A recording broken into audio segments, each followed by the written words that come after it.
Honestly, I really want to put a voice for people who definitely didn't have one at one point in time and keep up to date these things that have happened and especially in American society kind of get pushed under the rug and we forget about.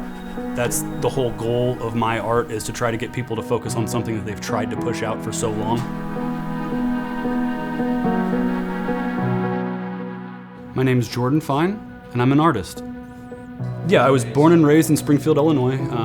6'4", just like Lincoln, so definitely a heartland guy.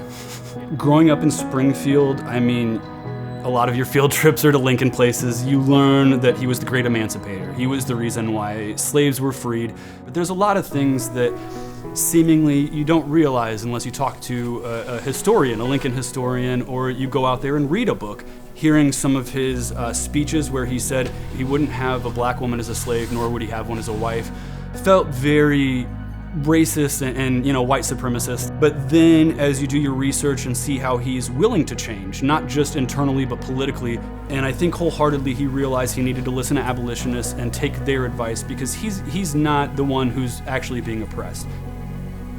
So my piece is a mixed media. It's titled The Melancholy That Followed.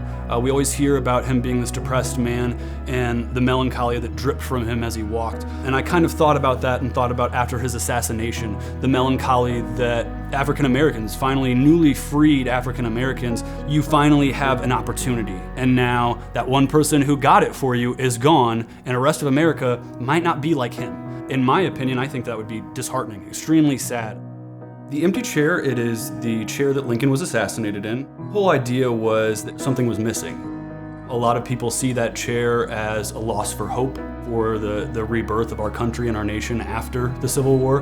And I wanted to see how Reconstruction failed ultimately for African Americans. A lot of the things that went on in the Reconstruction period, I feel still happen today.